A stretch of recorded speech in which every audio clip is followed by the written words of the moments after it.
Saturday night.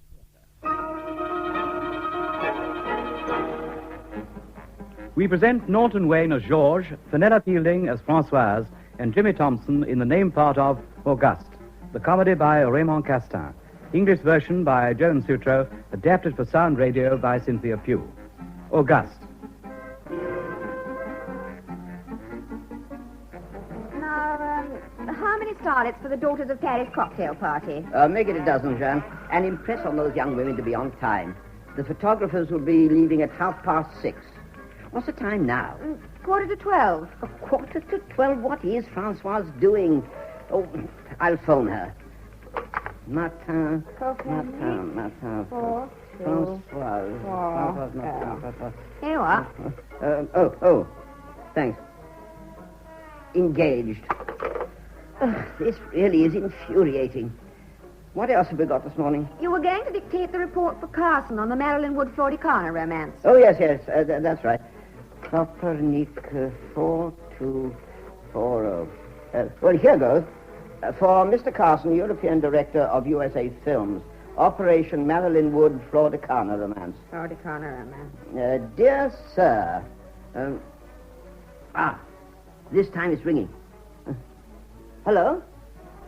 Is that you, darling? What? You're not my darling? Oh, sorry, sir. Wrong number. You seem to be very worked up over this operation, Francoise Martin, Gary Johnson. But it's such a marvelous idea. I take an absolutely unknown young woman, and in one morning I make her a celebrity. Of course I'm excited. The operation has come off. It's a perfect demonstration of the efficiency of my system. But if it's flopped, of course, well, then I don't know. Why should it have flopped? The schedule couldn't have been simpler. Françoise Martin throws herself into the river from the Pont Alma at 11 a.m. The famous Gary Johnson, providentially happening to pass, saves her at 11:03. What could go wrong with that? No, it couldn't go wrong, could it? No, I'll relax. Now, let's get back to Marilyn. Where were we? Dear sir. Lord, it's 12 minutes to... We ought to have heard something from Françoise. Well, remember, she must have been drenched to the skin. Probably she had to go home and change. Yes, what is it? I'm awfully sorry if I'm disturbing you, sir. I would like to speak to Miss Françoise Martin. Well, I'm afraid she's not here. Oh, what a pity. Excuse me, sir. This suspense is frightful, you know. 8 minutes to 12. Of course, I don't want to hurt your feelings, Georges, but the idea of drowning off the Pont Alma isn't absolutely new. I know perfectly well, but I've improved upon it. I didn't just leave it at Françoise throwing herself in the water. I get Gary Johnson to rescue her. And the whole thing at the very moment the President of the Republic is opening the nautical exhibition not 10 yards away. So I'm quite sure of having on the spot 20 journalists, 15 photographers, radio, TV, and newsreels. In fact, all the machinery for transforming my unknown starlet into a name. You again, what is it? I do apologize for disturbing you, sir, but will she be coming? Who? Miss Martin, sir. Well, we expect her at any minute. Oh, good. Forgive me, sir. What the hell is Gary Johnson up to? He might at least have had the decency to phone and reassure me. Tell me that he got her out. Don't get worked up, Georges. Let's get on with the report for Carson. Yes, you're quite right. First day. Marilyn and Floricana dance all night at the White Elephant. Oh, no. I do apologize for disturbing you, sir, but are you sure she's coming? Who? Miss Martin, sir. Oh, look here, who are you? My name is Auguste Roussel. I'm a bank clerk at BLDI, Branch H, Avenue Rap. Well, I'm sorry. My account is at another bank. Goodbye. I beg your pardon, sir.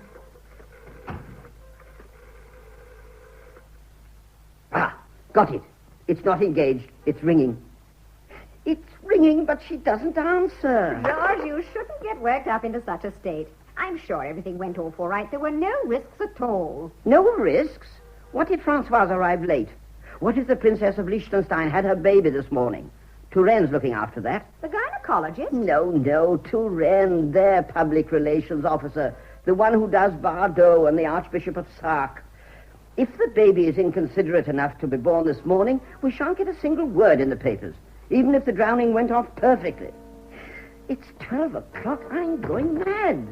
Yes, Mr... I'm really very sorry about disturbing you, sir, but could I leave a message for Miss Françoise Martin? Look here, once and for all, what is it you want with Françoise Martin? I have a small favor to ask of her. I wanted to ask Miss Martin to write a note for me. What sort of note? To say what had happened. Well, what did happen? Well, it's a long story.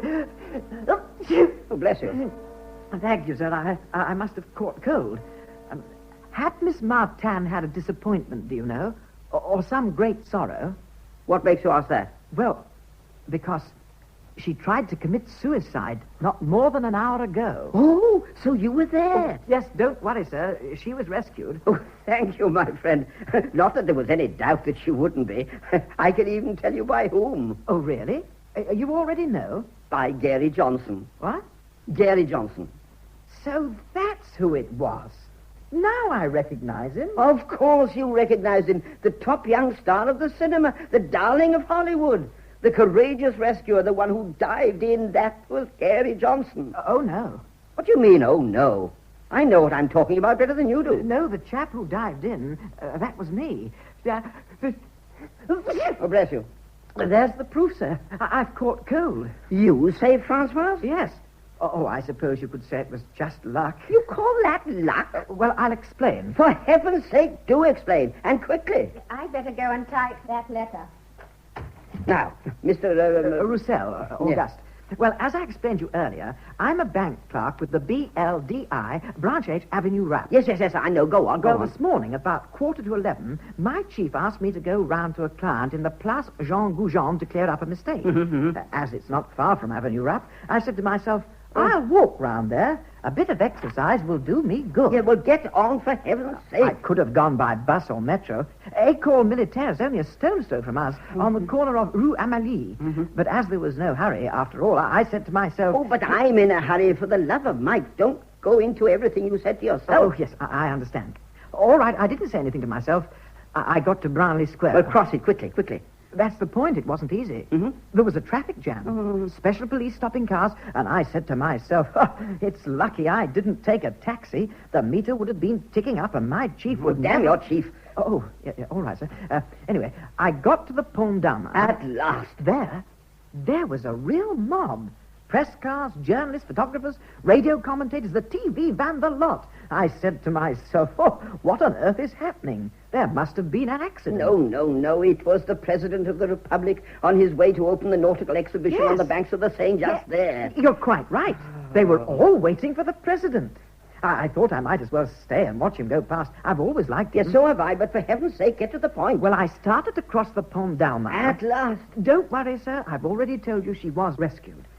Now, where was I? I couldn't care less. Oh, yes. I was looking at the man standing next to me, and I said to myself, now, I've seen that face before somewhere, but I simply couldn't think of his name. I said to myself, he's not a client at the bank.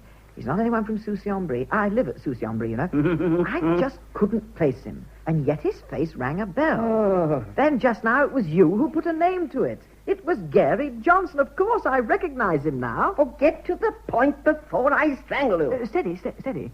It was just at that moment, as I was looking at Gary Johnson without recognizing him, that a young woman climbed over the parapet and threw herself into the Seine. Oh, dear.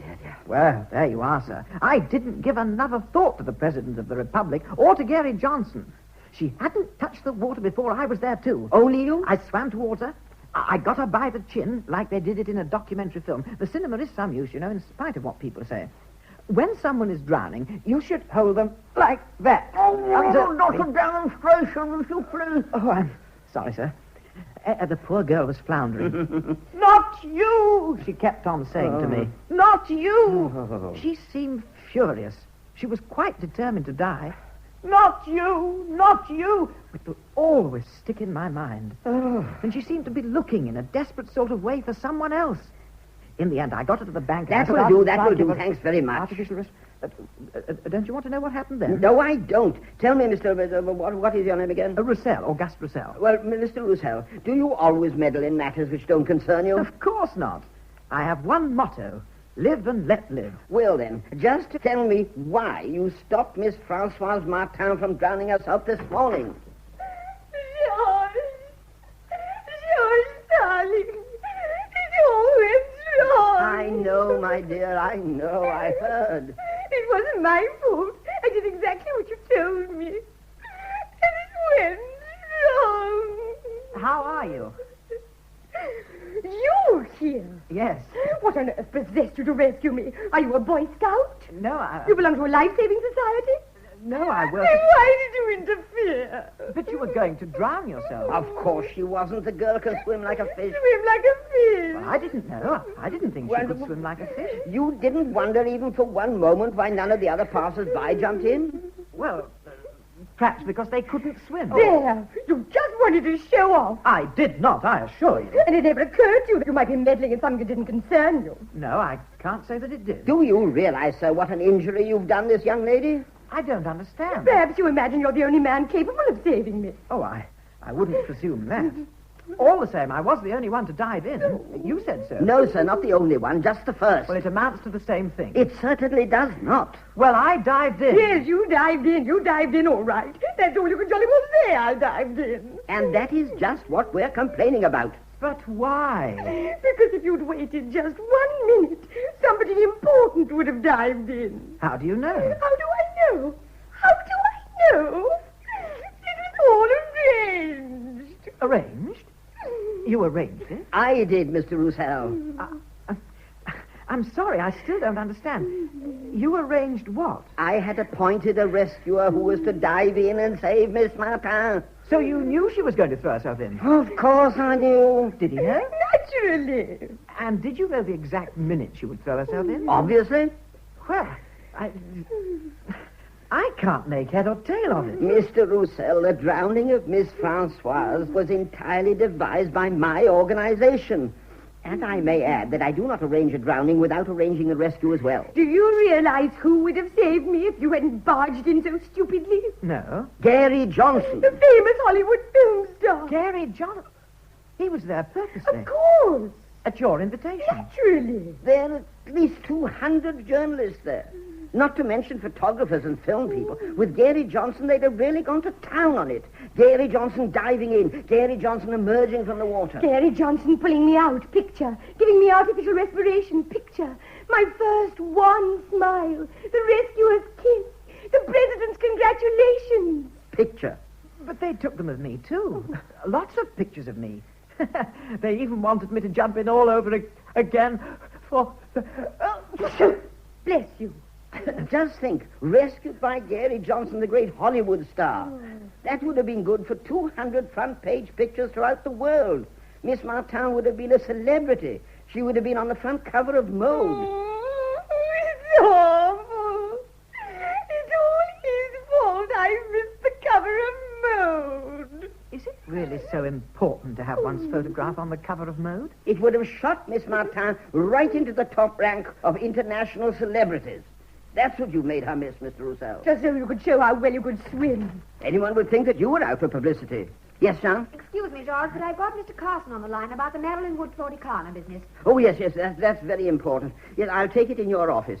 Well, Mr. Roussel, you certainly are responsible for a great deal. Bless you. I can tell you frankly, I wouldn't like to be in your shoes. Do you hate me very much? Yes, I do, rather. I ought to have been more careful. It's not the first time I've put my foot in it like that. Really? I once found a wallet belonging to a client, and I handed it over to his wife. Unfortunately, there was a letter in it from another woman. We lost the client. Well, I hope this morning's effort will cure you. Bless you. Thank you. I was so pleased that I'd rescued you. If I'd only known, I wouldn't have come to see you. I'd have kept my illusion. Oh, incidentally, why did you come here? Well, I wanted to ask you to write a little note for me explaining to my chief why I'm late. You know, I work at Branch H of the BLDI in Avenue Route. I know. You repeated it often enough to the reporters. Well, I'll write the note for you straight away. I'll write it on George's notepaper. What's your name? Auguste Roussel. Auguste. Thank you so much, Miss Martin. It's awfully kind of you. It isn't that my chief's a bad sort, but he's a stickler for punctuality. I said I would be back before midday, but what with this tip in the... Oh, bless you. Oh, dear. Oh, now I've got the shivers. Never mind, I'll get another grog on the way. There. Will this do? Thank you. I, the undersigned, Miss Françoise Martin, Auguste Roussel courageously threw himself into the water to rescue me. You really are awfully kind. Well, after all, it doesn't cost anything. Courageously. Particularly as you don't think so. It makes it all the kinder. You spelt courageously with 2 R's. Who shouldn't there be? Well, personally, I only put 1, but it doesn't matter. Live and let live. Very many thanks. Your chief can't bite your head off when he reads that. They'll put my name up on the board of honor at the branch, under probity and public spirit. They put me up before when I found the wallet, but they took it down again when we lost the client. Now I shall be up again for a fake rescue. But I just wanted to tell you, when I rescued you, it wasn't just to show that I could swim. No? Well, what was the reason? Because I saw you just as you were going to jump, and I thought you were much too pretty to die. That's sweet of you, Mr. Roussel. You know, you don't look it, but you certainly know how to talk to women. That's the first time anyone's ever said so. What I can't really understand, though, is why you so desperately want to be famous. To get a part in a film. I thought you played in films first and hoped to become famous through that. Oh, it used to be like that, but it's all changed. Oh. I mean, if no one's ever heard of you, who's going to give you a part? Do you know, I never thought of that. Miss Martin, I ask your forgiveness for having saved your life. I shall do everything in my power to earn a pardon. I'm not asking you to do anything at all. That's a pity. You're trembling. From cold, like Bailey. Who's Bailey? A scholar. He was mayor of Paris during the Revolution, and they executed him. At the guillotine, the executioner said to him, "You are trembling, Bailey." He answered, "From cold." It was a good answer. Oh, that's very good. What? You still here? Funny. Yes, I was waiting to say goodbye to you, sir. Well, goodbye, Mr. Flower. Goodbye, Miss Martin. Please forgive me. What a fool. Oh, I think he's rather nice. That's about the worst thing a fool can be. Nice. Here are the evening papers. Well, let's see. Good Lord. A 4-column spread on Roussel. Today's hero. Smiling rescue on Pont d'Alma. And look at bloody press, the whole film strip of the rescue. 6 pictures. President of the Republic congratulates bank clerk hero of suicide drama. 3 columns. It's crazy. And there's not a single photograph of me.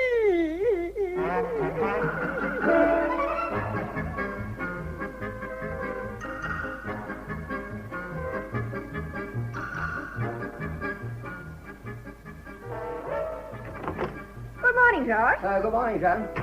Has Marilyn phoned? No, but Carson wants you to ring him. Oh, he does he? Yes, he wants to know what you're doing for Marilyn Wood, Florida today. Well, then I'll tell him. Get him for me, will you? Yes, of course. Oh, and that idiot telephoned, too. Which idiot? Roussel. You know Auguste. Oh, what did he say? He said he was coming round to see you. Oh, good. That's a bit of luck. Hello? Mr. Carson, Mr. Flower for you. He's on the line now. Oh, thanks. Hello? Mr. Carson. Yes, you wanted to know about my plans for Marilyn Wood, Florida. Yes. Well, now, I'm starting the war of nerves. Nerves. Well, everyone thinks that they're madly in love and will get married. Yes. But tonight I strike fear into the hearts of the public. Marilyn will go to the fabulous opera ball escorted by the man of the hour, Auguste Roussel. Good heavens. Yes, it will be his first appearance. Don't you think that's a honey? Yes, I was sure you'd like it. Well, bye. Now do you see why you were wrong to treat him like an idiot? But has Roussel agreed to do it? I'll see to that. It's quite a brainwave pairing off Marilyn and Roussel. Don't you think there's a risk that people will fail to notice him this evening? Yes, but I've thought of all that. Just to be on the safe side, I'll send Flora Connor along at 2 a.m. to make a jealousy scene. I do apologize for disturbing you. Oh, not at all, my dear Roussel. Delighted to see you. And how are you today? Good morning. Rather better, thank you. You're the first people I've come to see since I got up. Oh, how very kind of you. And he's brought me some flowers. Well, Thank you. You shouldn't really have No. bothered, but I'm so Yes. touched. I'll go and put them on my desk. I know. Yes, that's right, Well, that's right. We'll have a little chat. But they're not for me. Well, now, my dear friend, are you feeling a new man? I can tell you had us worried, you know. I certainly had a rough time. Acute congestion of the lungs. By the time I got to the bank, my teeth were chattering. I must have caught it through standing around in my wet things with the president. Anyway, by the evening, I was a hospital case. My temperature was 104. 104.3. They told you? I read it in the next day's papers. Oh, yes, of course. My brother-in-law was telling me about them. He's got quite a collection of cuttings. Yes, the whole country was interested in it.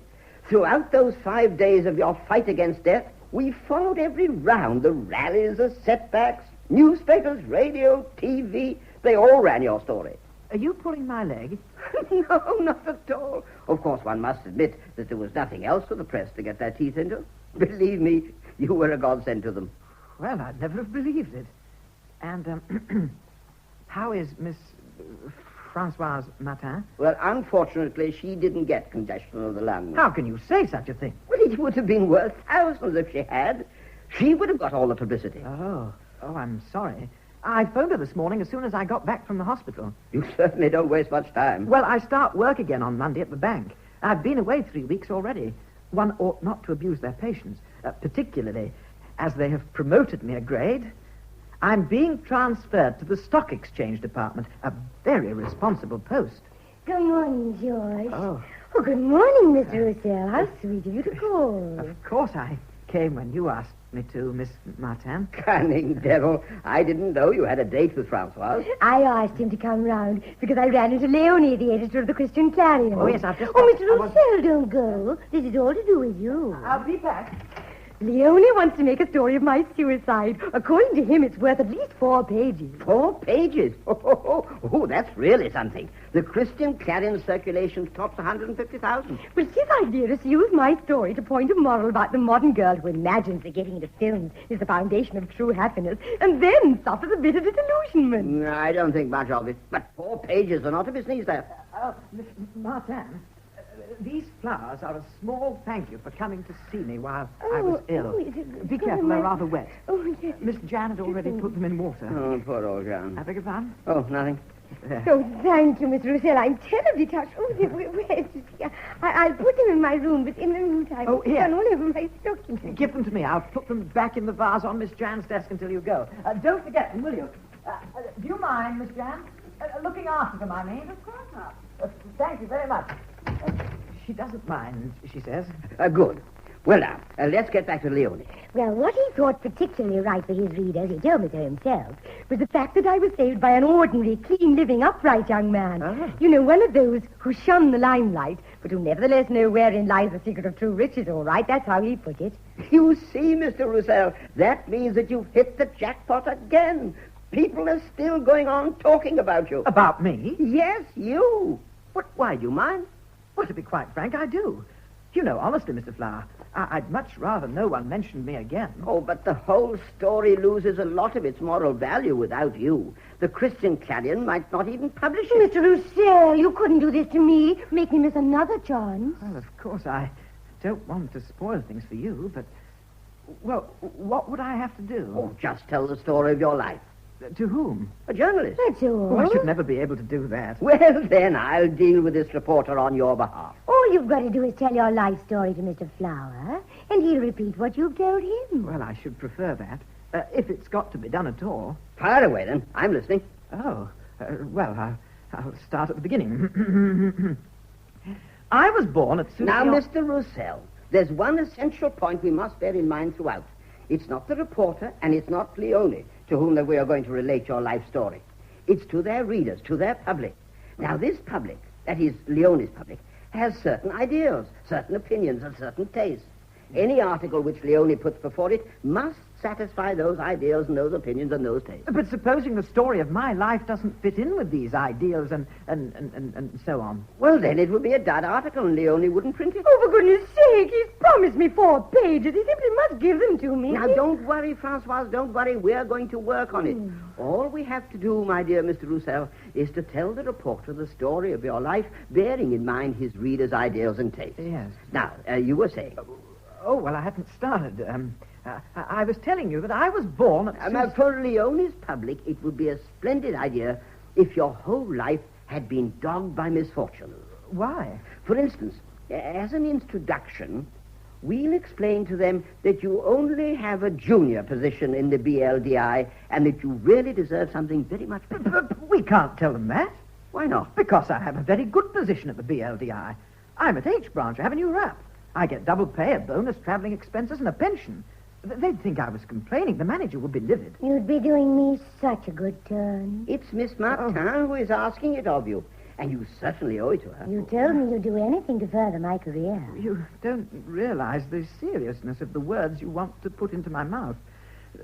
Just when I've been transferred to the stock exchange department, too. On the contrary, I do realize it. I know I'm asking you to make a great sacrifice, but that's because I look on you as a close friend. Oh, well, it's kind of you to say so, Miss Martin. You consider it absolutely essential that I should say I have a junior position. Absolutely. Well, we'll say that then. Oh, thank you so much, Mr. Roussel. I knew you had a kind heart. Well, now, let's go on. Now, you were saying? Well, now, I was born... Hold on. I've got an idea. You had a very serious illness as a child. You were expected to die. Me? Ill? I've never been ill in my life. Oh, you're just being obstinate. No, but it's true. Until my congestion, I'd never been ill. The only thing I ever had was a very mild chicken pox. Chicken pox. So you have had an illness Well, I once? was telling you, it was absolutely nothing. The mildest form of chicken pox. Hardly even a spot. Well, we're not obliged to tell a journalist that it was the mildest form of chicken pox. There are some bad cases of chicken pox. Chicken pox with complications. And then, of course, there's always the possibility that it wasn't chicken pox. Oh, yes, you dimly remember the doctors, robed in white, gathering round your hospital bed, anxious, silent, in despair over your high fever. Oh, what drama. But why are you so keen on having me be ill? Personally, I couldn't care less. But Leone will be delighted. That man must have a grudge against me. Not a bit. But it's good for his public. Would it make you happy, Miss Martin? Very. All right. We'll say so. Yes, of course. You were so ill that you couldn't go back to school. Now, that leads on to a description of a very touching scene. The teacher's farewell to his prize pupil, halted on the threshold of a dazzling career. Oh, that's splendid, you know. It's so human. But it's not true. I was bottom of the class at our village school. Look, please don't quibble over the details. Good. Now, go on with your fascinating disclosures. You were telling us that you were born at... Yes. I stopped there. I was born at... Wait. I've got another terrific idea. Oh, this is really stupendous. You were an orphan. Charming. Orphan? Me? Oh, for pity's sake, don't keep interrupting. Yes, you were orphaned at a tender age. But... You were brought up in an orphanage, a Samond orphanage, shall we say. There you were tended by a wonderful nun. Mother Felicity, yes, a real saint. It was she who taught you to swim. You have so many memories of those days. You remember the long winter nights in the icy dormitories, the dreary Thursday walks, the orphans lined up like a lot of little grey mice, and surrounded by the white cross of those sweet nuns. Oh, it's so realistic. I think we're on to a winner. Yes, you were an orphan. No, I can't let you say that. Listen, Mr. Roussel, George has just had an absolutely sensational idea. You simply can't spoil it. Leone will be so happy. Why should it make Mr. Leone happy to think I was an orphan? Because it's good for his public. Maybe, but this time I will not be pushed into it. I will not say I was an orphan. Why ever not? Imagine the faces of my father and mother when they hear I was an orphan. Oh, you make things very difficult. Well, let's think of something else. Weren't you unhappy, at least? I was spoilt. And I was a real scamp when I was small. When I used to play truant with my brother-in-law, only, of course, he wasn't my brother-in-law then, we used to go down to the bottom of the orchard. Oh, nobody's And we interested used to in climb that. a tree. You can drop that idea. Yes, drop that. George's idea is much better. Supposing he lets his parents into the secret, tell them it's a joke. How can I go and announce to my parents that I am an orphan? Mr. Roussel, wouldn't you like to be an orphan, just to please me? Well, when you ask me in that voice, I can't... No, I can't kill them off. I haven't got the heart. Mr. Flower, if I agreed to a childhood spent in poverty, would that answer your purpose? Well, it's not so effective, you know. Possibly with all the privation, the cheerless hearth. Oh, I tell you. Did your father ever drink? Yes. Well, that's better. Water. Oh, water. Water. Ah, then we'll say that throughout all those hard winters there was nothing but cold water in your hut. Icy water. You had to break the ice to get into it. I once fell on the ice. Don't and keep broke interrupting. No, seriously, wait a minute. It's just reminded me. I once broke my leg. We were sliding on the ice. Now, My that's brother-in-law, interesting, isn't Albert, it, George? Very, very, very. Yes, but of course we mustn't go too far. You know, Francoise, what this story needs is a little detail that really rings true. Yes, I'll have to think of one. You know, actually, we still don't know where he was born. Yes, that's true. I was born... Stop. You've already given us more than enough material. We can get a splendid article out of this. There's nothing about my life in all that. Surely you're not trying to teach me how to tell a life story. Now, come on. We've got your evening to plan. Now, Mr. Roussel, you have been invited to the opera ball this evening. Oh, wonderful. Yes, you're willing to go? Of course. Yes, of course. Francoise, I'm afraid that you've misunderstood. It's not you who will be going to the ball with Mr. Roussel. You're not a celebrity yet. And the hero of the Seine rescue, well, it couldn't be seen as courting anyone but a top-ranking star, Marilyn Wood. Well, then, I don't think it's a bright idea. No. I think it's quite ridiculous. Yes. And if that's the best you can do, I'm going. Yes. You... dear. She seems annoyed. Oh, doesn't matter about her. Mr. Roussel, thank you for agreeing to go to the opera. Yes, but I thought... I only accepted it with Françoise Martin. Without her, I can't go. Listen, you are going to the ball with Marilyn Wood. But what is Miss Martin going to say? Now, you don't keep on thinking about Françoise Martin. She never thinks of anybody but herself. Certainly not about you. I'm quite sure you're wrong. Did you notice when I gave her those flowers just now?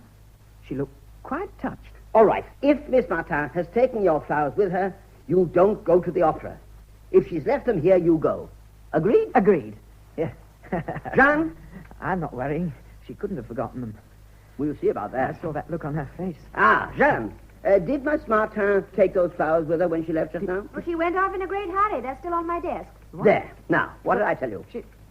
What? Oh, all right, Mr. Flower. I'll go.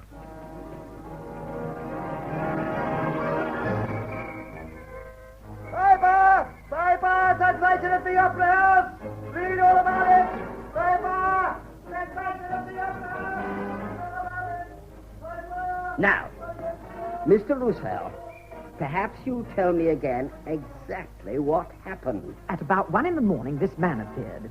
He spoke very unpleasantly to Marilyn. I asked him to be more polite. He made a menacing gesture towards me. I dodged it and came back with a straight one to the chin. He fell to the ground. A knockout. And then I heard afterwards that he was a Mr. Flaudicana. It's as I said, you're an unreliable character. So you've done some boxing? Yes, a little. We have a gym at BLDI. But it's the first time I've ever managed a knockout. How those reporters have lapped it up. Look, boxing match at the opera.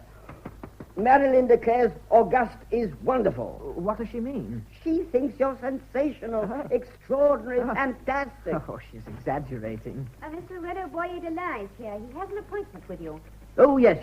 Just a moment before you show him in. Now, listen, Roussel. Wait for me in the next room. Yes? This is rather an important appointment. Oh, and here, take these papers with you. Oh, thank you. Very well. Oh, that fool. Our Operation Romance was going like a bomb. The box office receipts on Marilyn's films were still soaring. And now with one blow of his fist, he kills it all. It's too bad. What on earth can I say to Carson?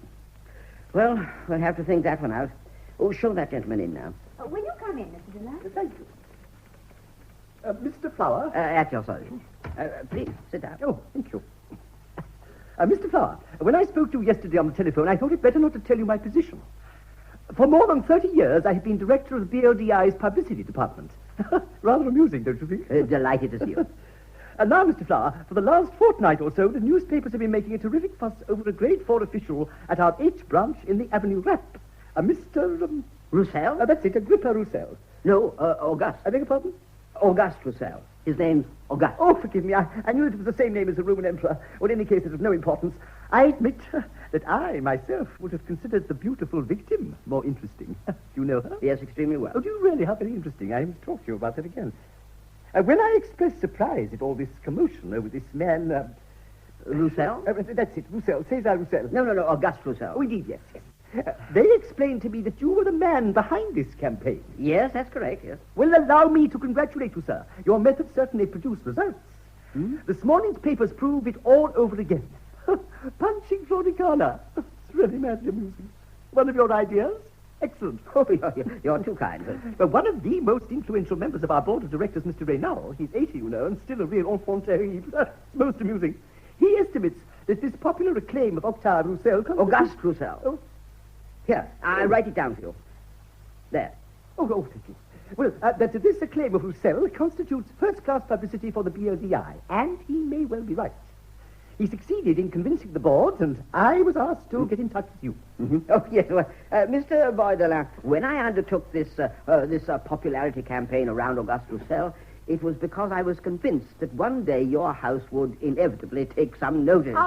In the 3 weeks since Auguste Roussel's died, the BLDI has been talked about 10 times more. Well, 100 times more than at any time since its foundation in 1852, that's true. That is precisely the reason for my call.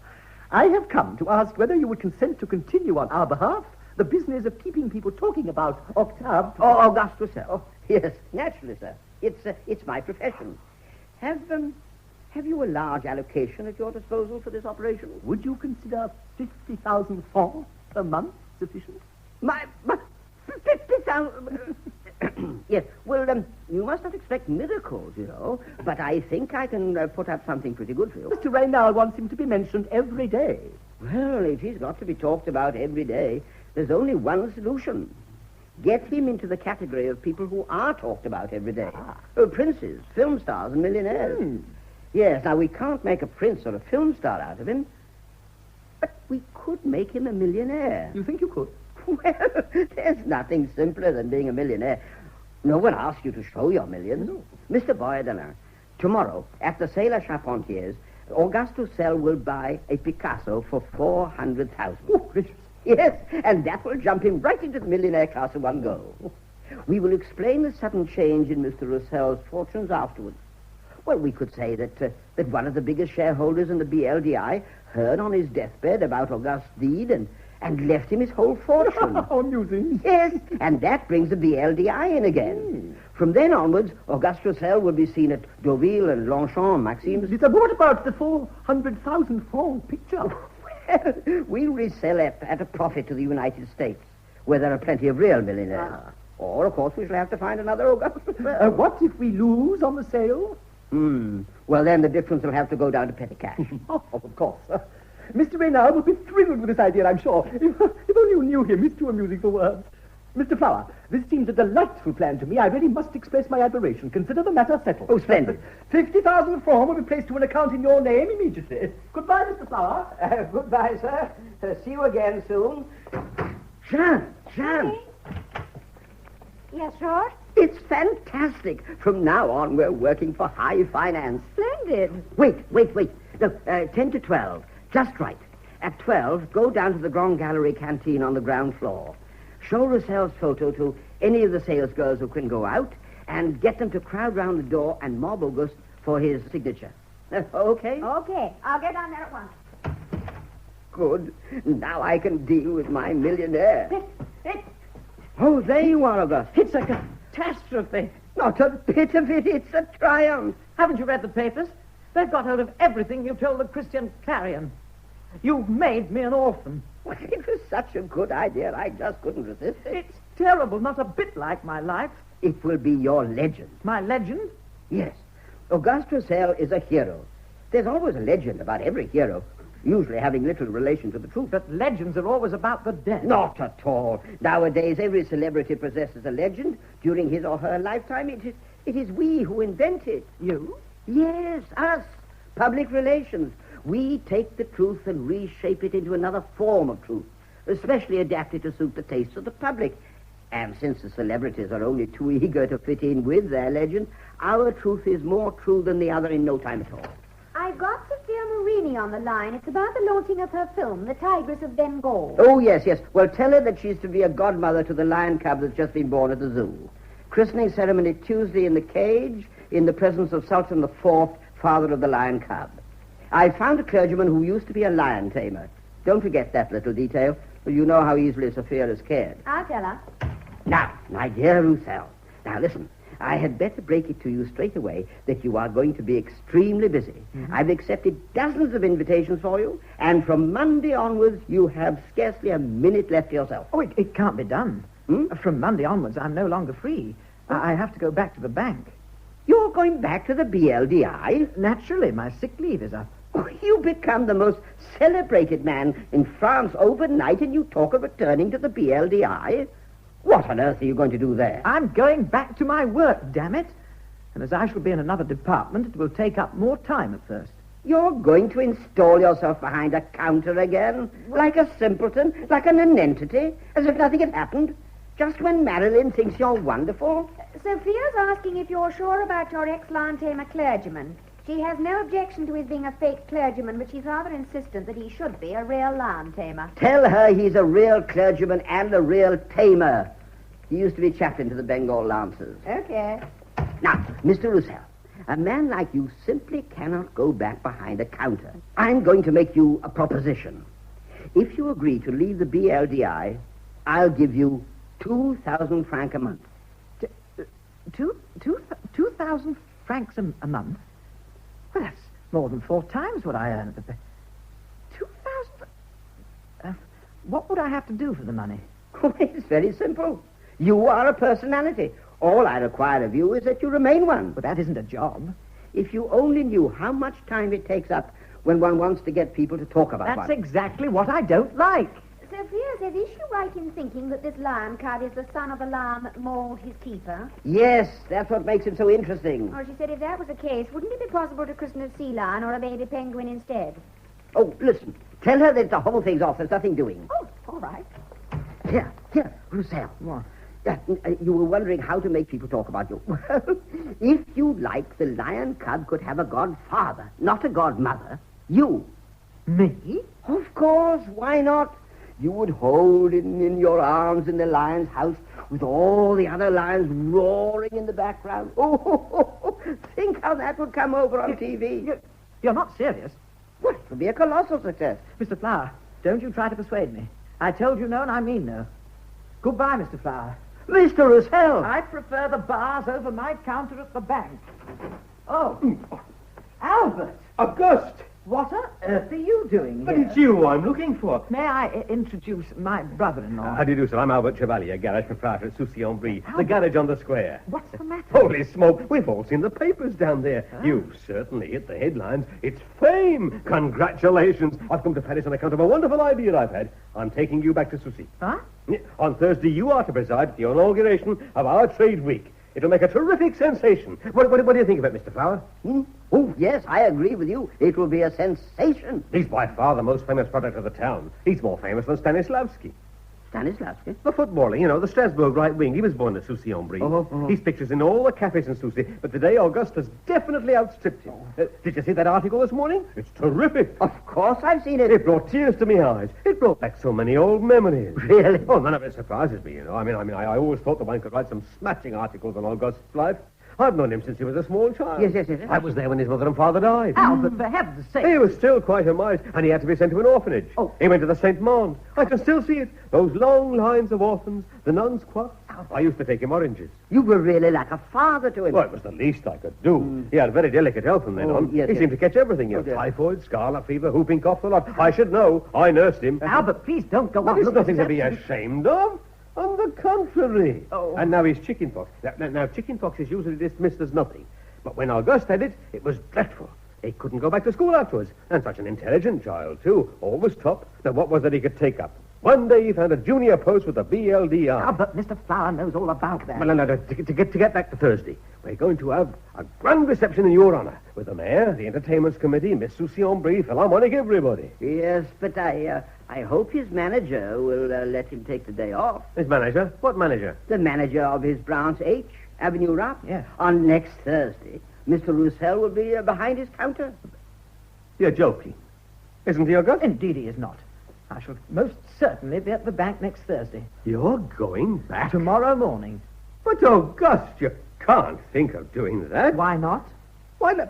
But Because when anybody's been dogged by bad luck all their life like you, and then destiny suddenly gives you the chance of revenge, it's positively wicked not to grasp it. After all, you only have a mediocre job at the bank owing to your poor health. But, Albert, that's not true. Not true? I know it only too well. And in any case, it's in the paper. No, Auguste, you shan't go back to the bank on Thursday. You can't let down the Trade Week Committee like that. It's an important occasion. You tell him, sir. Tell him he can't miss that.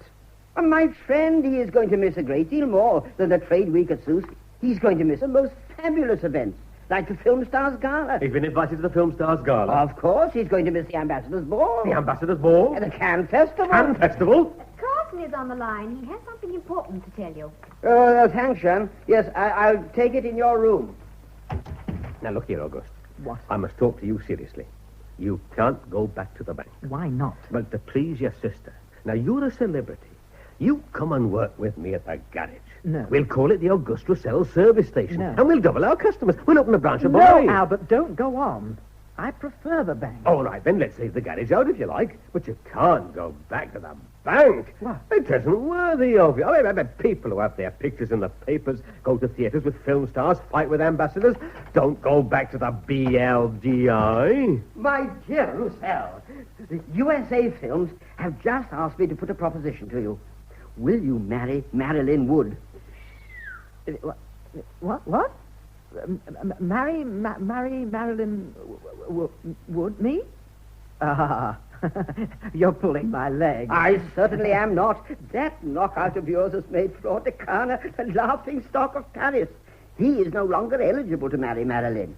And as USA Films are absolutely determined on her marriage to launch her next film, they would be delighted if this marriage were to you. He's quite capable of saying no. I'm very honored by this proposition of marriage, but I really don't think I can accept it. I would have betted on it. My lord is getting obstinate again. If I were to marry Miss Wood, I would have to feel very strongly and sincerely attracted towards her. And on her side, there would have to be reciprocation. Oh, of the I same can kind. see it all coming. I can see it all coming. You would like her to be in love with you as well. I should hope so. She's already been married 6 times. Imagine if she had to be in love with all her husbands. She's not like you. She's got a big mind. I may be odd, but there is one point on which I shall never give way. Marriage is an important event. Well, we would make an important event out of it. You would marry in Cannes. We would send out hundreds of invitations. There would be a battle of flowers, firework display on the crossette. That would be stupendous. When I used to think about getting married, I imagined a quiet ceremony, followed by a jolly good meal, and some white wine with a few old friends at a little pub down by the river. A little pub down by the river. For Marilyn. Look here. The ceremony is due to take place at the Cannes Festival. That's 5 weeks from now. Marilyn's film has its premiere at the festival. We've got to come to a decision immediately. I'm not marrying her. Oh, Mr. Roussel, being a celebrity carries with it responsibilities, too. This marriage is one of them. But I don't want to be a celebrity. It's no longer a question of whether you want to be a celebrity or not. You are, once and for all. That's true, Mr. Roussel. You can't do anything about it.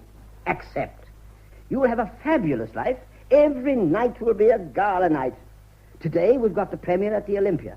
There'll be stars, authors, millionaires, mannequins, and Brigitte Bardot. Brigitte Bardot? Certainly, Brigitte Bardot. Did you hear that, Auguste? Brigitte Bardot will be there. Tomorrow there's a gala. There'll be stars, authors, millionaires, mannequins. And Brigitte Bardot. In the summer, you'll go to Cannes. Everybody will be there, the stars, the authors, millionaires, mannequins. And Brigitte Bardot. In other words, it's always the same. What? Well, anyway, you'll have a rather more amusing life than in your bank. Oh, you mustn't get the wrong idea about the bank. It's a lively place. There's something different every day at the bank. Every day? Every day. On Mondays, the secretaries of commercial firms come in with contracts, checks, and deeds. They tell us all about what they did on Sunday. The film they saw at the local cinema, a day in the country.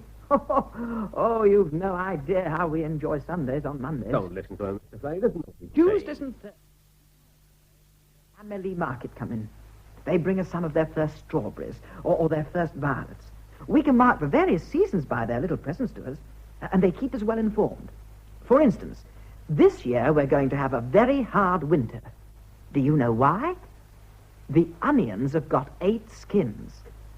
One day I wrote down, pay against this check 50,000 onions. 50,000 onions. It made us laugh for weeks. It doesn't take much for that, it seems. Can't you see you're boring, Mr. Flower, with this rigmarole? On the contrary, please go on. Then every evening, you've no idea how amazingly happy one feels.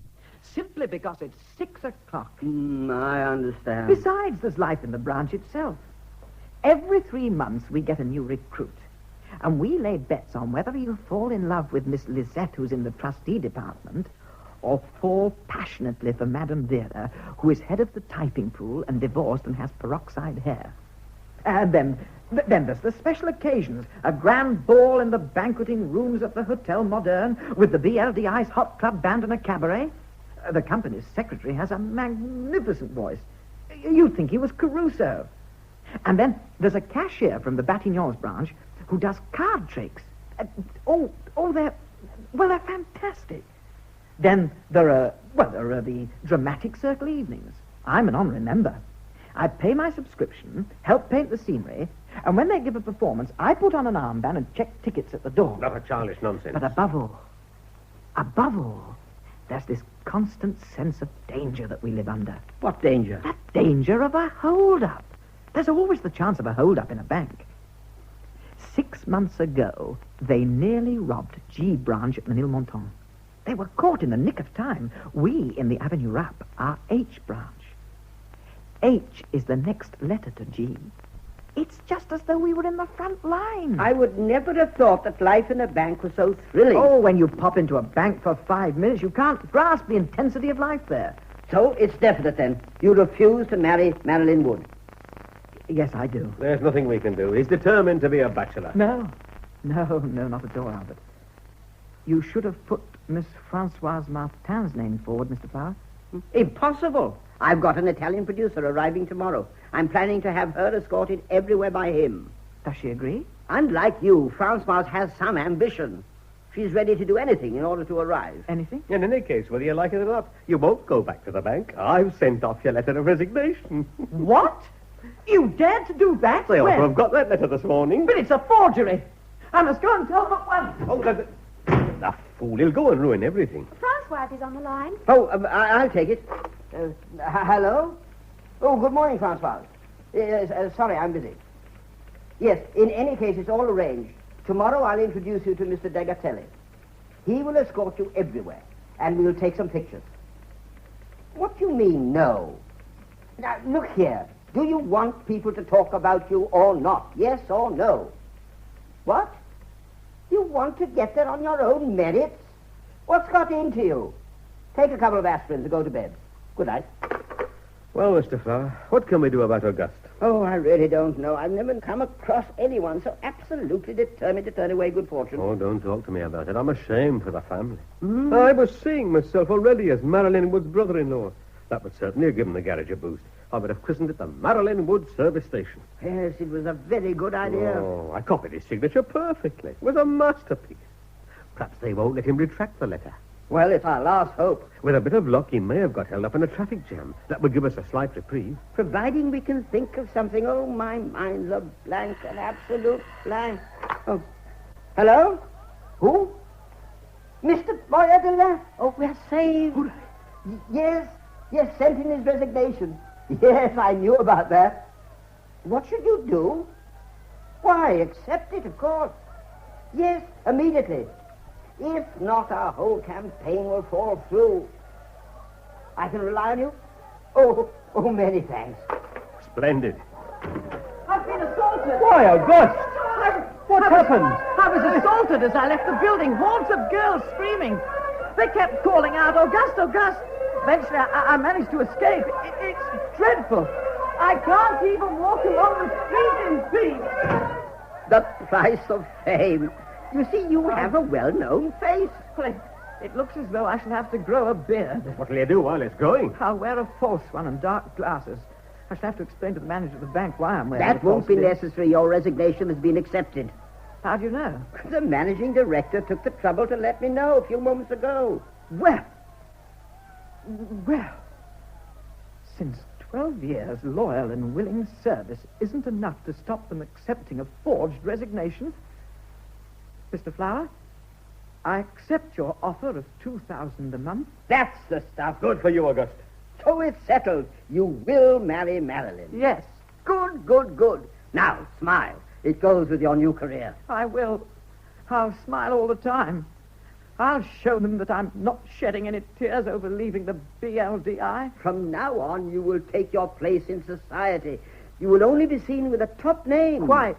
You will get married at Cannes. I'll be there. Not you, only top names. There will be authors, artists, celebrities. Real ones or ones like me? Both. And the mannequins. And Brigitte Bardot. And Brigitte Bardot. And Brigitte Bardot? I'll do it. Splendid. Hello. I want to put through an urgent call to Cannes. The town hall.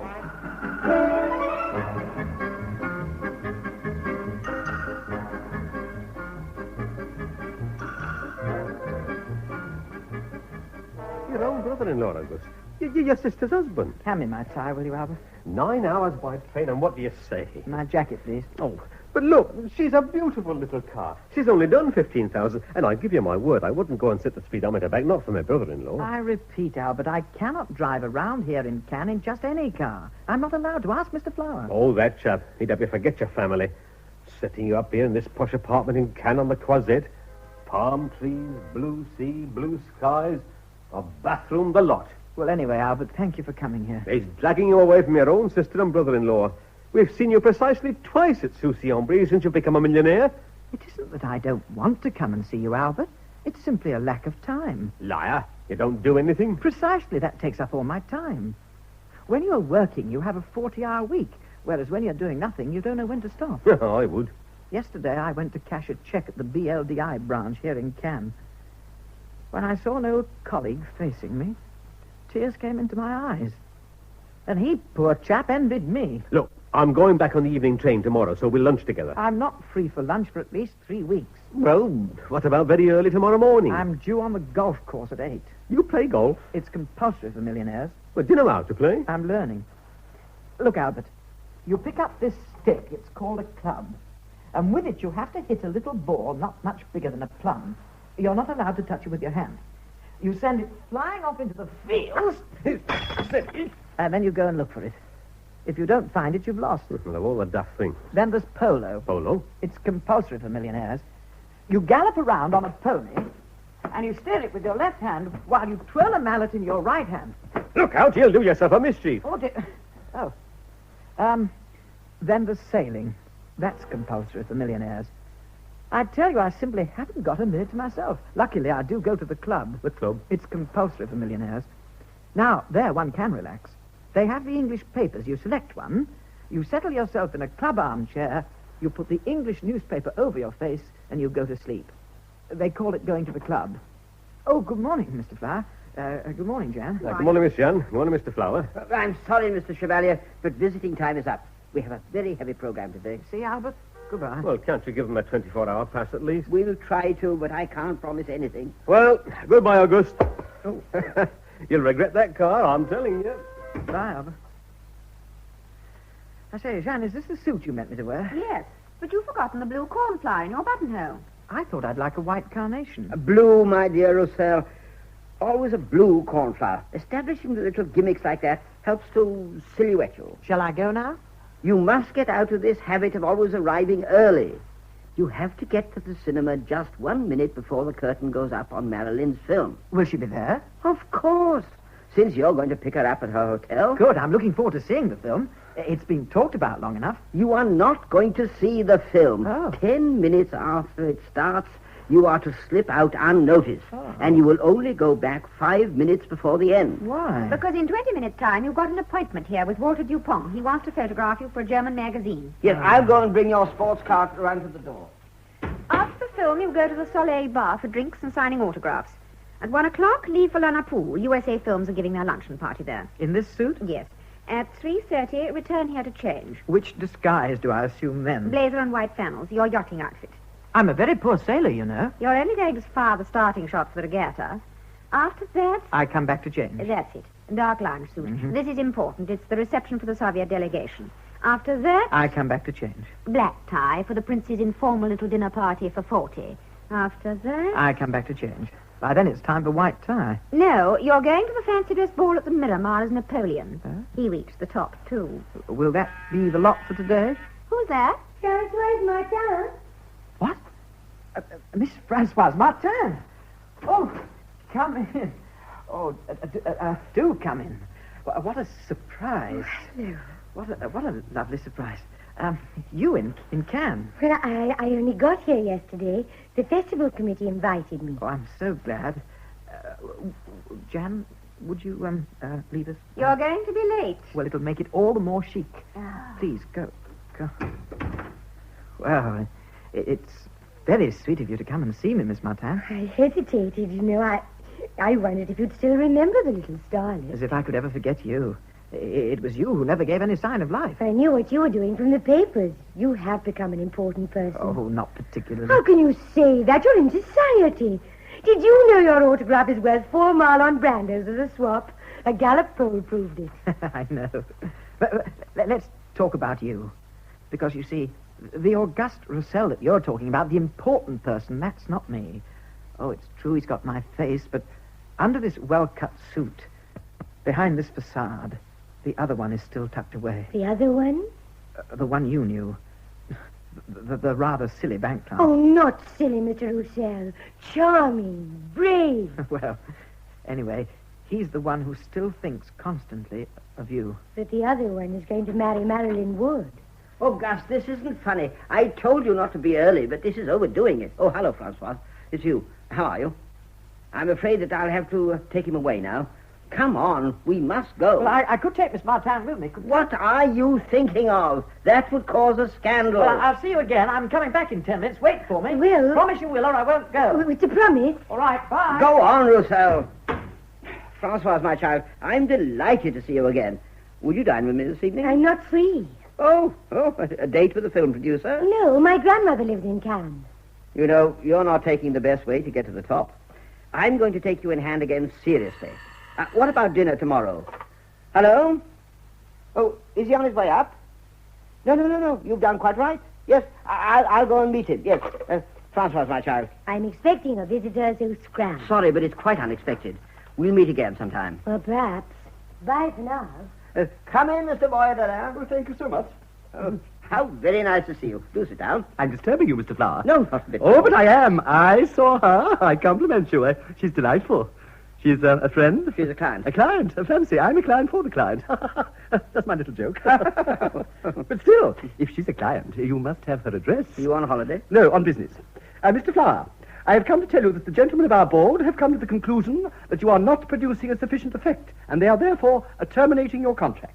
Oh, no. But I I might add that for about 3 weeks, Mr. Reynald was perfectly happy. He used to bring all the papers to the office. He used to show them to everybody. It was comical. And suddenly, there's nothing. Nothing. The past fortnight, he's been scanning every line of print and can't find a thing. Yes, well, now, allow me to give you my reason, Mr. Boyd. Nobody has been talking about Auguste Roussel for the past fortnight simply because I've done my damnedest to prevent them talking about him. Oh. So that the bomb I'm preparing for tomorrow will be all the more impressive when it does burst. Well, this bomb, you say, is timed for tomorrow? Yes. Oh, everything is ready. I only have to light the fuse. That sounds intriguing. May one ask what you plan to do? No. Its effect depends on utter secrecy. And according to you, this would have been a fantastic bomb? Absolutely fantastic. Still, it can't be helped. My bomb just won't go off. But with only 24 hours to go, it is a pity. Oh, yes, we can't do this to Mr. Reynald. If the world starts talking about Roussel again, it would make him so happy. Mr. Farr, set off your bomb for my sake. It would be so very amusing. I'm thinking of Mr. Reynald's joy. Well, I might think of regarding your visitors null and void. I came and you were out. And as by tomorrow everybody will be talking about Auguste Roussel, my board would not expect me to terminate your contract. You can guess with what impatience I shall await tomorrow's papers. Good day to you. And a very good day to you. Jeanne! What is it now? Oh, Jeanne, we have exactly 3 minutes in which to find the bombshell that will set all the papers talking of Auguste Roussel tomorrow. Oh, it's a matter of life and death. Here he is. And Francoise, too. Come in and sit down. Thank you, Mr. Farr. Thank you. Well, how did it go at the festival cinema? When I got there, the film had started. I knew you'd be late. And Madeline? She'd given up waiting for me. She went in alone. It seems that people noticed. Excellent, excellent. My dear Roussel, I have an important piece of news for you. Huh? Your engagement to Madeline is broken off. Oh. Oh, all right. Between you and me, she's rather touchy. I was only a few minutes late. It isn't that. Jeanne, what do you think of that as an idea? Not bad. Only not bad. So it's one of your ideas. Madeline doesn't know anything about it yet. No. Is it any good to her? Oh, on the day her film is shown, it's terrific. All right. Really, I prefer it that way. You will not return to the festival cinema to see the end of the film. Naturally, when the lights go up again, your absence will be noticed and commented upon. First thing this afternoon, we shall announce the reason, the breakup. Then we'll follow it up with a press conference at about 6. Perfect. I think this bit of news ought to have quite an effect. You don't appear to be very convinced, I don't Jeanne. think it's going to make the splash you expect. In my opinion, you've got to think up something much bigger. Yes, you're right. Yes, it isn't big enough. Wait a minute. Francoise, here's your chance. What do you mean? During the showing of Madeline's film, Auguste Roussel was absent. He was flirting with a starlet, and everything's broken up. There, that would make a splash. And in addition, it's the truth, or more or less. It's odd, you know, but the truth does have possibilities sometimes. Just a minute. This time I'm not playing. Why ever not? I don't want to get Francoise mixed up in these affairs. But it's her greatest ambition. Francoise, you couldn't wish for a better launching now, could you? Well, Don't you start turning up your nose at it, too. no, of course not, but... There are at the moment at least 20 starlets in Cannes who would simply jump at the chance. But I prefer it to be you. Yes, it would make a nice revenge. Of course, it would certainly give me a tremendous advantage. There, Roussel. You already prevented her hitting the headlines once. You can't refuse her this chance. Miss Martin, if you think this will help you, I agree. But I'm only accepting because of you. Oh, thank you very That much. will be Mr. Walter Dupont, the photographer. I'll let him in. You'll keep him talking for a second. All right, I will. Now, I've got a better idea. The photographer came to take just a picture of you. Instead, we're going to offer him a sensational documentary. Auguste Roussel kissing his new fiancée, Françoise. No! But you're refusing to kiss her? When tomorrow a photo will be on every front page in the world? Exactly. I don't want to compromise her.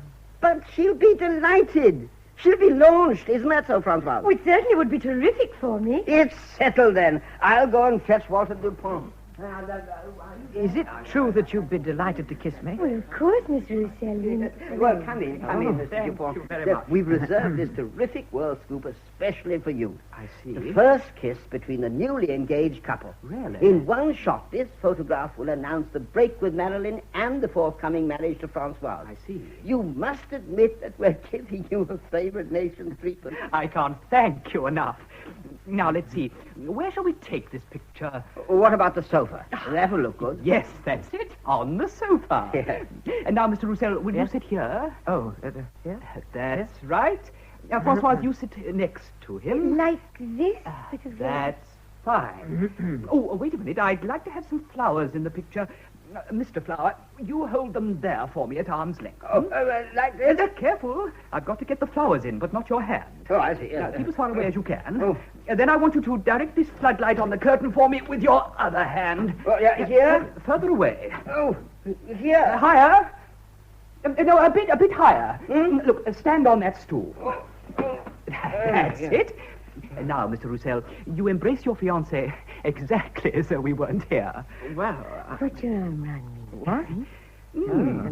what? She is very good. But you, Mr. Roussel, you're rather tense. Oh, relax, Auguste. Oh, nobody's going to believe that you do it like that when you're alone. Now, start again. Come on. Don't look so solemn. Anyone would think you were kissing an archbishop. Mr. Roussel, this picture ought to give a really intimate impression. Make it a bit more intimate. Come on, again. Right. Yes, that's better. Now, careful. This time I'm going to take it. Oh, Now, kiss her like that again. just a minute. Exactly as if we went here. Oh, no, look out. Hold the flowers up, Mr. Flower. Oh, Up. there. Now, Mr. Roussel. Oh, no. Much too sad. Oh, look here. Don't you enjoy kissing her? I should hope Well, so. of course I enjoy kissing her, but this Well, is really... then make it look a little more obvious. I understand you're being worried. Yeah? We're really asking you for a bit of play acting, and everybody isn't a born actor. Well, We'll try once more. Make an effort, Auguste, for my sake, then. All right. Now, ready? Just Go on. Right, just right. Now, that was a little better. Try and look a little more pleased. Oh, rather more tenderness in your movements. We'll start again. Well, Go on. It's very difficult. Now, that's better. I was sure it would be. The next one will be perfect. Now again. All right, just right. Right, ready? Now, this time it's really not at all bad. Again. Yes, right. You were right. It's perfect.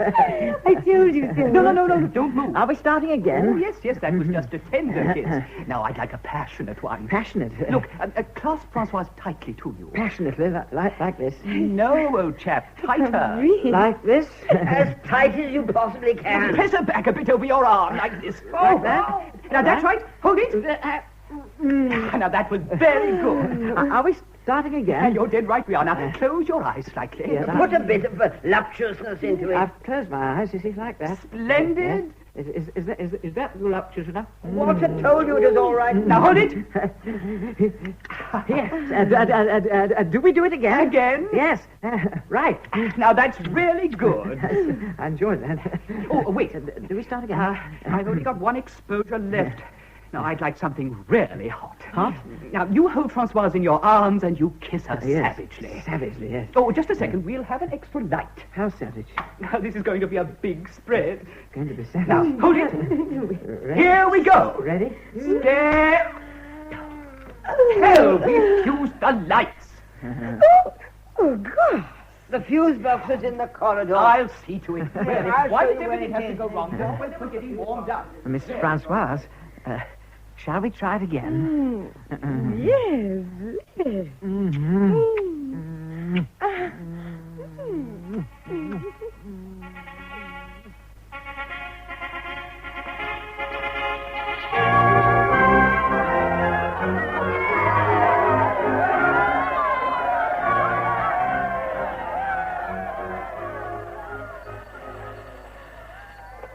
Mr. Roussel's apartment.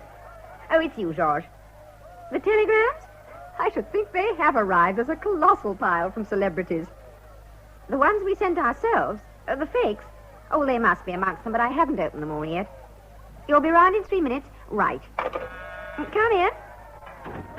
Oh, good morning, Mr. Boyer-Delin. Good morning, Miss Jeanne. What a lovely day. What a delightful wedding. What an enchanting couple. Delicious. I say, I didn't know you were going to be with us. I'm here incognito. I sent myself on a secret mission as observer for the BLDI. Good gracious, what a pile of telegrams. From all over the world. Film stars, statesmen, everybody. Imagine it. When I tell Mr. Raynal about all this, he'll be in his seventh heaven. Oh, the crowd, the flowers, the procession, the gorgeous clothes, the cars, all these telegrams. Just look at these two, for example. Oh, I say. Moscow and Washington. Who'd have thought they'd have sent them? Good morning, Mr. Flower. Oh, good morning, Mr. Borderland. They told me you were here. My boy, I'm here incognito. I was only waiting to see you before I leave. I just had to have a word with you. Only one little word. Bravo. There's simply nothing to add. Bravo. It's phenomenal, fantastic, triumphant. Bravo. Oh, thank you. Well, goodbye. I mustn't let anyone see me. I'm here incognito. That's that. You certainly gave him good measure. And what impressed him most of all was your series of fake telegrams from you-know-who. What have you done with the newlyweds? I left them in the hall, hemmed in by their admirers signing autographs. I'd better go and rescue them. Oh, here they are. Oh, what a marvelous day, George. I don't know how to thank you. It's like a fairy tale. Well, I am a manufacturer of fairy tales. Thanks to me, for the past 3 weeks, you have been known as the little French girl who pinched Madeline's fiancé. Have you seen the mob in the garden? No, but I'd like. There must be at least 3,000. It's crazy. At 7:30, the Moog photographers are coming. They want a picture for their cover. They are going to make the cover after all, Francoise. What luck! Auguste, it's the most wonderful day of my life. On account of this picture or of our wedding? On account of everything. It's all like a dream. If you two don't appear out there on the balcony immediately, they'll wreck the place. Yes, you'd better go and wave to them just this last time. Come on, Auguste. All right, coming. I'm coming down. Thank you. Thank you all. Bless you. Just listen to that, George. And we thought the glamour marriage stunt was worked to death. Everybody's fallen for this one. Thanks to Auguste, he played his part of the lover admirably. Well, we'd better get down to business now. Have you looked over our budget? I've done the accounts and brought the book with me. Our subsidy from the Côte d'Azur Development Syndicate, 3 million. Short Technicolor film rights, 1 million. That's 4 million.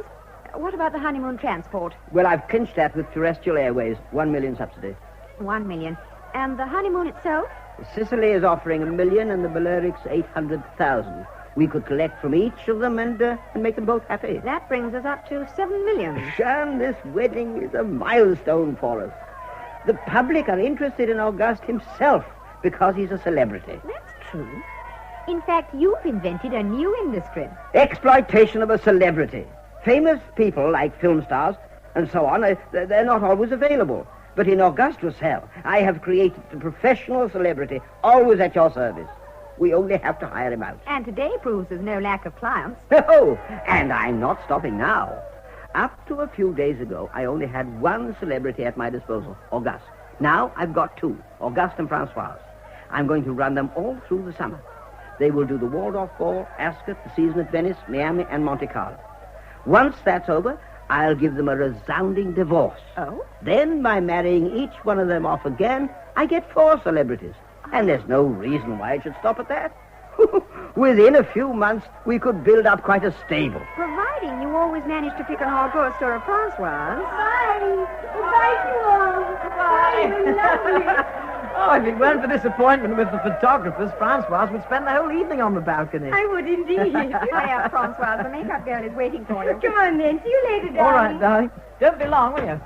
Do you mind about this cover picture being only of Francoise? No, not a bit. Well, that's just as well. You know, it would be the devil to pay if that happened in some marriages. Well, it isn't quite the same for us. We're in love.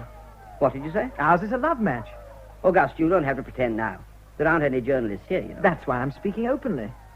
You mean to say your love for Francoise is genuine, sincere, profound? Yes. What? Haven't you any professional integrity? What? Are you a monster of ingratitude and cynicism? I don't follow. You haven't understood a thing. I thought it was too good to be true. Well, Mr. Roussel, you have no right. No right to love Francoise? No. It was I who invented it. If it weren't for me, you would never have thought of it. Pardon me, I did think of it. Oh, you thought of it. You don't suppose that after all this struggle to launch Francoise, I'm going to see it go for nothing just because you love her? Oh, no. Anyway, I don't have to worry. Maybe you do love Francoise, but she does not love you. Then why did she marry me? So that people would talk about her, of course. She doesn't want people Don't to forget talk that about her. she even agreed to throw herself into the Seine in the middle of the winter. That was- Her marriage with you is by far the most rewarding of all her efforts to hit the headlines. I don't believe you. She married me because she loved me, just as I do her. You're wasting your time, Mr. Flower. Oh, it's extraordinary, fantastic, incredible. What's the matter? Excuse me, I'm just going to join my wife. Oh, it's ridiculous. And to think it happened today, such a beautiful day. Mr. Boyer-de-Lam, please tell me what has happened. Mr. Jean-Baptiste Reynal, the biggest shareholder in our concern. He was quite a character, of course, so likable. Would always have his little joke during our board meetings, an immense fortune. Naturally, one put up with his eccentricities. Oh, it makes me laugh to think of them. What has happened to this lively Mr. Reynal? He's dead. Dead? Dead, quite dead. Looking the picture of health, such a jolly chap, so amusing. Dead. Oh, I see. And so we can no longer draw on the BLDI. Well, don't worry on our account, Mr. Boyer-de-Lam. From now on, the campaign can look after itself. Operation Auguste Roussel continues. Yes, but that's not the point. You see, Mr. Flower, Mr. Reynal was inordinately proud of Operation Roussel. He used to boast, "This is the best rag I've ever pulled off." And he used to say, "After all, this chap Auguste Roussel is practically my own child." And do you know what he's done on his deathbed? He's left him his entire fortune. To Auguste Roussel? Naturally. I knew I was right. Good afternoon, sir. Good afternoon. Mr. Flower, Francoise has just told me that she would have married me even if I'd been completely unknown. Oh, that's easy to And say as to now. my millions, she knows perfectly well that it's all hot air, so you see. No, Mr. Roussel, it is not all hot air. Mr. Flower. What? Tell him who I am. This is Mr. Boyer-de-Lam, director of BLDI Publicity Department. BLDI? Oh, really? It's a great honor to meet you, sir. It is I who am honored, Mr. Roussel. The board of directors have instructed me to convey to you their best wishes. How nice of them. Mr. Roussel, from now on, you are our principal shareholder. Yeah, I beg your pardon? You are his heir. Who's there? Mr. Reynolds. I don't know him. That is of no consequence. The will is indisputable. And what does it amount to, this bequest of Mr. Reynard? Have you any idea what 200 millions represent? 200 million? No, I haven't, have you? Yes, I have, you see. I'm used to it at the BLDI. 200 millions, that makes 1, 2, and Yes, then... well, all that matters is that it amounts to a considerable fortune. 8 noughts in a row. Henceforward, it is at your disposal. 8 noughts in What? a row. Oh! Auguste! He's collapsed. Help me. Sir, Mr. Roussel. Oh, he's only fainted. He'll come round in a minute if you leave him alone. Oh, is that all you think of the health of your principal shareholder? Auguste, look at me. Speak to me. What's happened? Is Auguste ill? He didn't feel well. Imagine he's just heard that he's inherited 200 million. Just heard, indeed. He's known all along they were fake millions invented by you. We're not talking about those millions. This lot. They're real. Real millions? Nothing could be more real, madame. Oh, now, are there many of them? 200 million? Oh, I don't believe it. Auguste, darling, yes. wake up. Yes, He's coming round. 200 million. There. Here, drink this brandy. thank you. Feeling better now?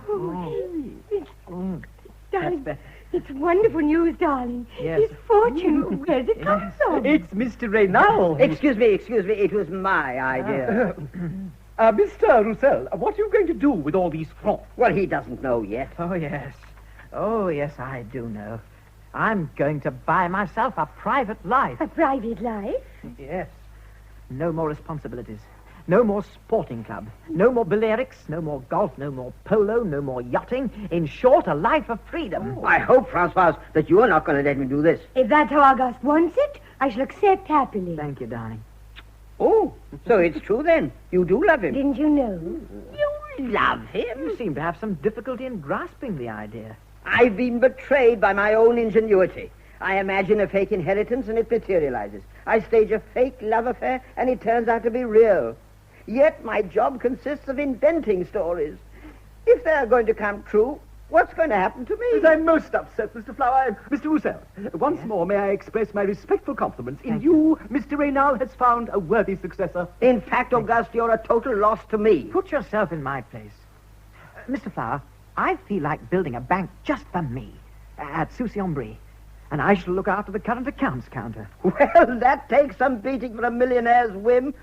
The journalists will love it. You'll get columns in the But press. that's exactly what I want to avoid. From now on, I don't want to be noticed. You're too much of a celebrity for that. My poor Georges, sit down. Eh? Sit down. From now on, you will be my public relations officer. Marvelous idea, You've Auguste. squandered treasures of ingenuity in order to make me a celebrity. Now you are going to make me a non-entity again. Demolish my prize work? Oh, that's impossible. Oh, but it is possible. Look, George, it's only a question of budget. Now, if you're going to talk like I'll that. allocate you 50,000 a month. 50,000? Oh, my dear Mr. Roussel. Well, of course, you mustn't expect miracles on 50,000 a month. Well, you could do quite a lot. Yes, you'll be satisfied. Yes, I'm sure I shall. But remember, I'm the boss.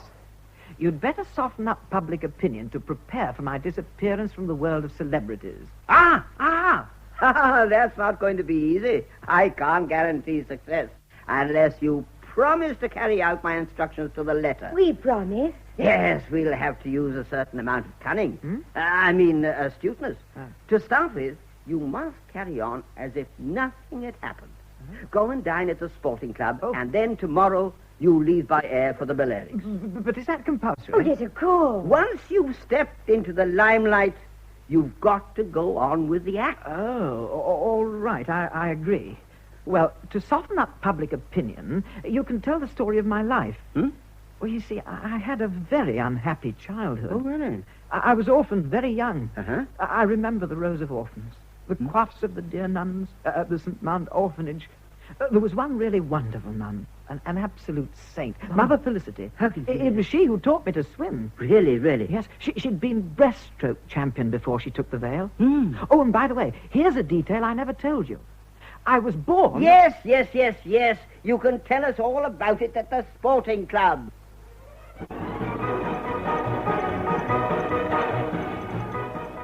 In Auguste, the comedy by Raymond Castans, English version by Joan Sutro, adapted for radio by Cynthia Pugh, The name part was played by Jimmy Thompson.